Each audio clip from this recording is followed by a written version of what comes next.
transportation, health care, school, housing, and even national security. Welcome back. So joining us to further analyze the porous nature of the electoral system and the widespread rumor of the judiciary being compromised is Rexie Jugo Esquire is also a barrister, and he will definitely be doing justice to this very interesting topic. Welcome, Mr. Rexie. Thank you very much. It's a pleasure being here. Good morning, everyone. Good morning, sir. I have my colleague Tante in the building. Yes, good morning, sir. Good morning to you. All right, thanks for joining us. Thank you, sir. So, sir, looking at the porous nature of the electoral system and people saying that our judiciary has been compromised, what would you say to that? Basically, using the just concluded off-cycle election as an instance, a very, very distinct instance. Well, thank you once again for this opportunity. Let me quickly state that usually when perceptions are had by a population or a people, they do not happen upon such perceptions. Usually one thing leads to another. In this case, it is very instructive to state that even though I would agree with those who, stand and say the persecution that the judiciary is, being leveled with today is as a result of individuals who are termed as bad losers. However, it is instructive to cast our minds back to what the former Supreme Court Judge, Honorable Justice Gatijo, said just last month when he was retiring in his valedictory speech. He was the one who came out and made it very clear that he felt that there was a lot that was wrong with the judiciary as it stands today.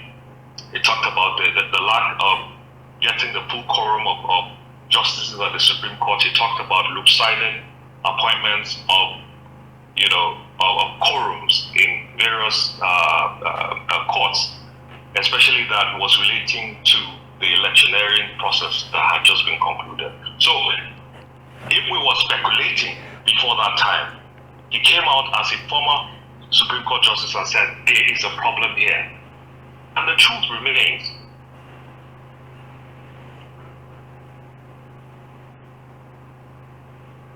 Are you there, sir?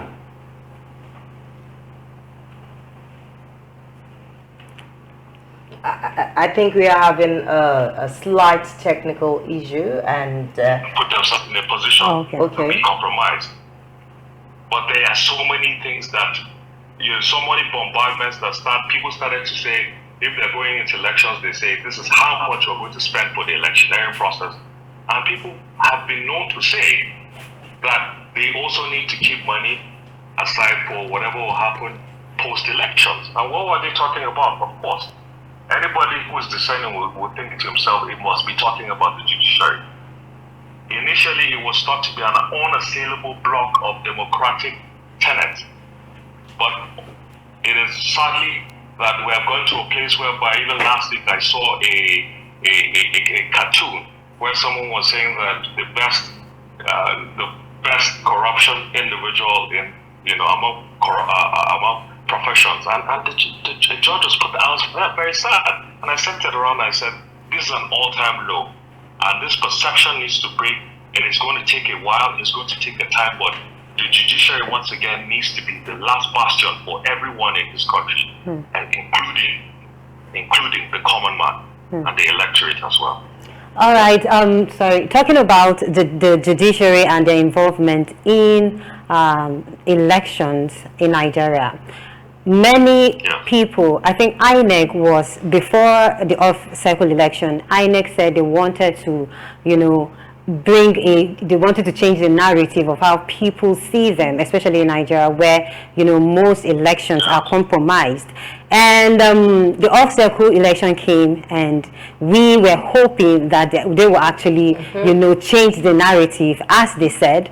And coming back to what is happening now, talking about the judiciary and their involvement now, some people, or let me say some parties, were elected and now being removed, and people are not really happy with the outcome of the election, probably because there were issues, and it's not on the voting or the number of votes that somebody has gotten, but it has to do with some of the issues are post-election or pre-election, or I don't really know how the legal people put it, but people have been saying is that the judiciary or the judicial system is not fair to the people because they have voted people and they removed them out of their will. So what would you have to say about that?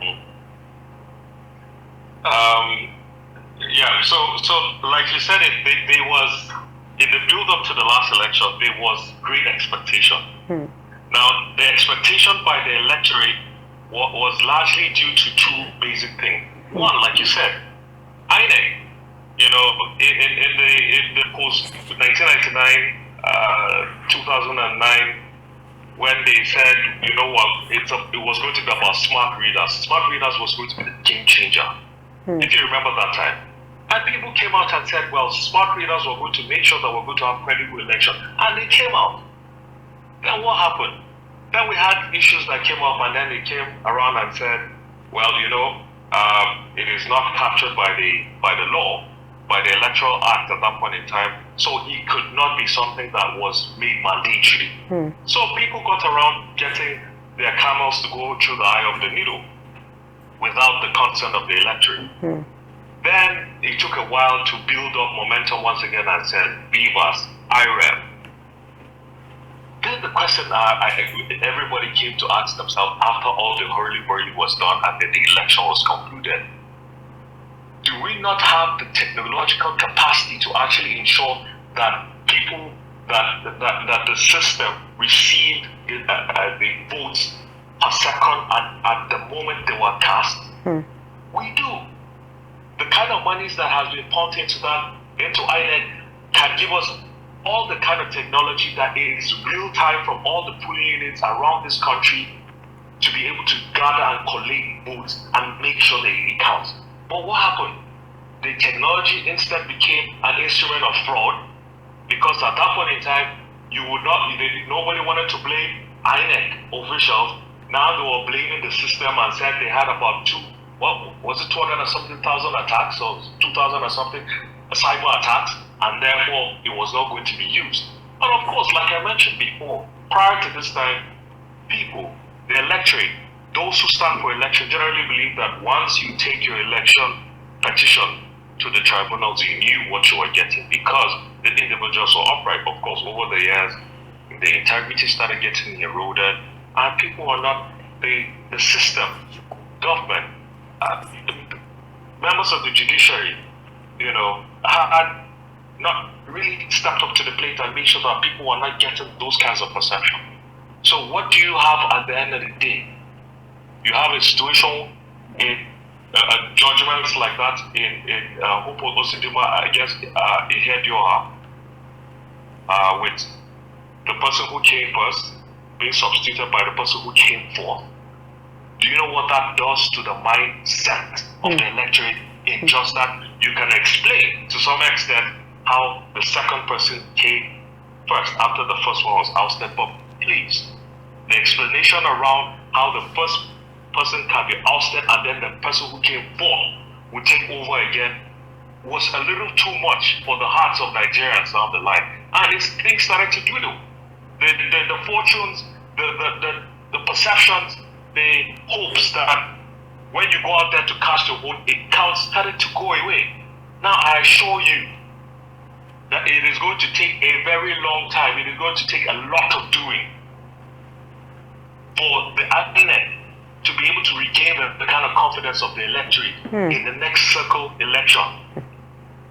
That they will need to pull a rabbit out of the hat when they have conversations with people, with the electorate, for them to believe that any election going forward is going to be credible. because it is as if we have now firmly been caught up between the proverbial blue sea and the devil. And we're getting clobbered on both sides, and we do not know where we can actually run. That is the state of our electioneering at this point in time. And for people like myself, people like a lot of my colleagues who believes that we are in a state of growth, that we must keep talking and speak truth to power when we need to, that we need to keep encouraging those who will be sidelined or waylaid by those who have the money and the power, and want to keep those who have capacity out of office. We need to put heads together and say, listen, if you believe that you have capacity, you have competence to be able to drive your office or to drive the process or the system in which you intend to man, then go about it the right way. That you don't need to subvert justice, you don't need to subvert individuals out there. Go out there and do the right thing. We need to keep talking to ourselves. I refuse to say that I am despondent and I'm totally, without hope. But in the meantime, the proper thing needs to be done, which is we need to keep talking to ourselves. We need to keep pointing fingers where we need to point to, and we need to say that the right thing needs to be done, no matter whose ox is God. All right, talking about regaining hope in the justice system, how can the justice system actually, or how can the judiciary regain the lost hope? Because so many people are feeling like, there is no justice in Nigeria. The judges are being bribed. The justice are being, the judges are being, involved in some of the things that people are not really proud of. So how can the judicial system now regain back its glory? Now, initially, the way the judiciary was configured, and those who sit on the bench, largely is supposed to be a very solemn place, a solemn arena to be in. And that is why when you're asked to sit there, you are referred to as my Lord, because you're put on a pedestal that should be above normal human beings. You are a lord of some sort. Now, with all that has happened and the perceptions and I must also give a negative kudos to the role of politicians in dragging that arm, that pillar of society into disrepute as well. Now, having said all of that, there will be a need to have conversation from time to time, where statement needs to be released, where examples need to be made of individuals who have been found to be, to have compromised. Examples will need to be done. Now, it is going to take a time of unraveling. People also need to see that our jurisprudence doesn't get charred, doesn't get, thrown into the dust, because ultimately, do not forget that the judiciary has the force of law. When they deliver at the Supreme Court, it has the force of law. So when you have a judgment that goes against the act or the law or the 1999 Constitution as amended in one form or the other, what you have for the time being till it is overturned by another panel of Supreme Court justices, it stands as the law. And some of the times, unfortunately, no matter how immoral or unlawful some of those law-making processes they stand as law.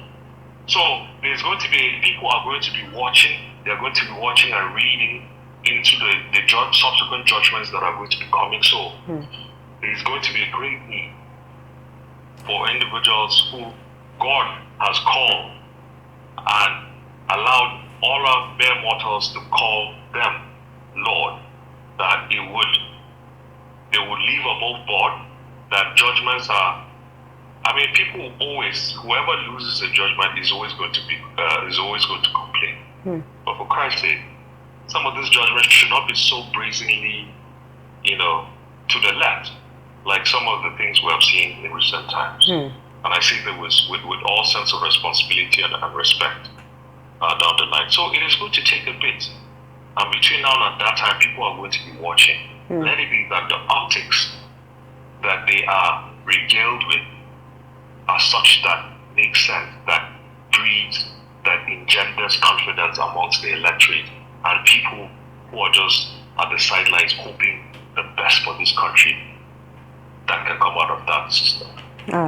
All right, there is a saying that if we do not really identify the cause of a problem, we cannot move ahead. And if we keep giving a realistic solution to each of these challenges without pinpointing the major cause of this problem, we sure cannot get to the end of the matter. So I ask you this morning, sir, that what do you think is the major problem of the judiciary? Not, they have limited independence, and basically we can just say there is no judicial autonomy. So what do you think is the major problem of the judiciary? And looking at the fact that President Bola Tinubu stated that politicians should no longer, ridicule the judicial system in Nigeria, and some people tongue-lashed him, saying that should this be coming from someone who have cases of certificate fraud and all of those things, even though he has been vindicated by the Supreme Court. So I feel I need you to pinpoint the major problem of the judiciary being an esquire, sir. Well, I just think, the truth remains that the system or a set of individuals are as perfect as the humanity that is within them. And whether we like it or not, people who sit on the bench are human beings as well. They're susceptible to stress. They're susceptible to, getting pressured. They're susceptible to the vagaries of daily life, like each and every one of us is.